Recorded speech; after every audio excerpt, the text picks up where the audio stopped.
La dernière affiche maintenant, ça jouait sur Canal+ Sport ce soir, ça s'est terminé il y a moins d'une heure et c'est un match qui opposait Toulouse à Bordeaux-Bègles. Et on retourne tout de suite dans les travées d'Ernest Vallon où nous attendent nos envoyés spéciaux. François Trio, Hugo Mola, tout sourire, ça fait plaisir. Alors on a vu il y a quelques secondes des Toulonnais boostés par leur quinzaine européenne. On imagine que les Toulousains, eux, autres rouges et noirs, allaient également arriver regonflés à bloc après leur carton face au Connacht. Oui, regonflé à bloc et les Toulousains, pour tout dire, voulaient jouer les Pères Noël, Isabelle, pour leur public parce qu'on s'en souvient, ils avaient perdu la dernière fois sur cette pelouse face au Connacht lors du match aller en Coupe d'Europe et donc ils voulaient prendre leur revanche, Hugo Mola, et ça a commencé par du jeu. Les Toulousains ont voulu passer par la force. Oui, par la force comme ils l'avaient fait contre le Connacht, notamment sur la phase retour, sur le match gagné à l'extérieur, avec faisant jouer souvent leurs avants et la puissance de leurs avants et permettant à Lionel Boxis de marquer les premiers points du match. 3-0 pour les Toulousains, mais les Bordelais, sans complexe, venus un petit peu se tester, s'étalonner à ce qui se fait de mieux dans ce championnat, eh bien veulent envoyer du jeu, comme ils le font chaque fois avec Pierre Bernard pour Blair Connor, le lutin australien qui trouve un petit trou, qui s'infiltre, qui va retrouver Eni Adams, l'autre petit lutin, mais sud-africain cette fois, pour Matthew Clarkin, le néo-zélandais capitaine de cette Union Bordeaux-Bègles, et un essai magnifique à la 8e minute. Ouais, un essai magnifique, surtout l'instigateur Blair Connor qui a été tout au long du match virevoltant, et puis surtout l'adresse sur la dernière passe entre Adams et Clarkin, un superbe essai. 7-3 puis 7-6 après cette action. Tolofua dans son style caractéristique, le jeune talonneur qui s'est livré un beau duel avec AVI et qui va permettre à Boxis d'inscrire un drop bien en retrait. Les Toulousains restent au contact, 7-6 puis 9-7 jusqu'à la 20e minute, et cette occasion, ce dribbling de Darly Domvo, l'arrière de Bordeaux, à la lutte avec Maxime Médard. Faute ou pas faute, Hugo?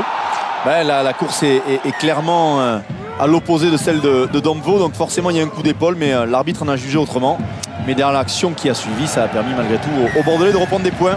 Oui, pas d'essai donc accordé, enfin pas de vidéo accordée par Monsieur Ruiz, mais un drop. 13-9 pour les Girondins qui avaient inscrit entre-temps une pénalité. Et puis on arrive à cette fin de première période. Voilà toujours ce style toulousain en force, et Lionel Boxis qui réussit une pénalité. 13-12, Toulouse est mené sur sa pelouse, Guinoves soucieux. Bordeaux sans Eni Adams qui sort pour un protocole commotion et qui ne reviendra pas en deuxième période. 2 pénalités de chaque côté, enfin une de part et d'autre.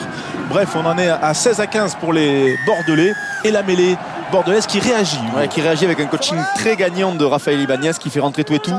Et on le voit, le pack entier le félicite car il a été plus que redoutable sur la fin de partie en mêlée. Les Bordelais qui ne ferment pas le jeu, et quelques minutes plus tard, voilà, Bernard qui alerte Ray qui reste solide sur ses appuis, Clarkin, le bourriste pour Dombo qui va servir Taleboula, le prodige Fidjel, le meilleur marqueur d'essai du top 14, plaqué ou pas illicitement? Mais de nouveau, Maxime Médard fait jouer les épaules, et au final les décisions arbitrales iront dans son sens tout au long de la partie, puisque là encore il ne sera pas pénalisé et permettra à ses joueurs de conserver le ballon.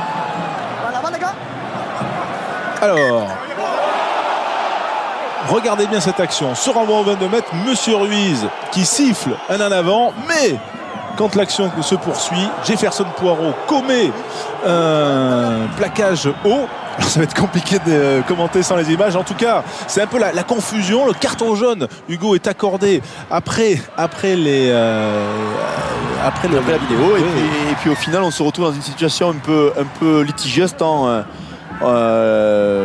Jefferson Poirot se retrouve sans. Alors oui, suite au sifflet, au coup de sifflet final, au coup de sifflet de l'arbitre, se retrouve. On patine parce qu'on n'a plus d'image, donc on le fait un peu à l'aveugle, parce que derrière il y a une pénalité de Boxis, 18-16, puis ensuite une occasion toulousaine, UG qui manque de laisser le beau retour de Chalmers. Voilà, c'est toujours 18-16, on arrive à la dernière minute. C'est Bègles, Bordeaux-Bègles qui pousse, et c'est Toulouse qui commet une faute. Voilà pour une dernière pénalité. Emmanuel Sobus qui va devoir la tenter. Il choisit de la tenter de 51 mètres. Il en manquera malgré tout un petit peu. Tout le monde retient son souffle, bien évidemment. Ça ne passe pas, c'est trop court. Et Gaël Ficou qui va aller jusqu'à la sirène et taper en touche. Voilà, Bordeaux s'incline 18-16 ici. Colère de Vincent Etcheto. Et Bordeaux est passé près de l'exploit.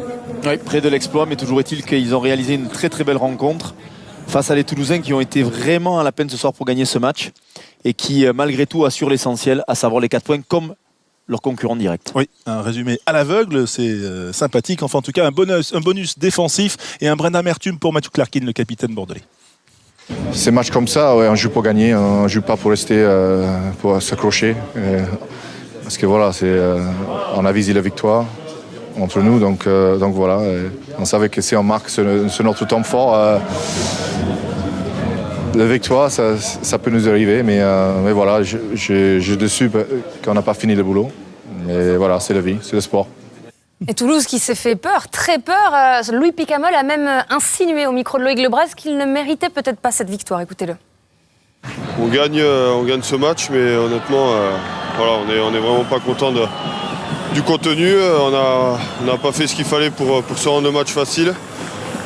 On s'est compliqué la tâche, on a pris beaucoup trop de pénalités, on a manqué de patience, on a manqué de détails techniques, on a manqué beaucoup de choses. Voilà, on a de la chance de sortir vainqueur de ce match.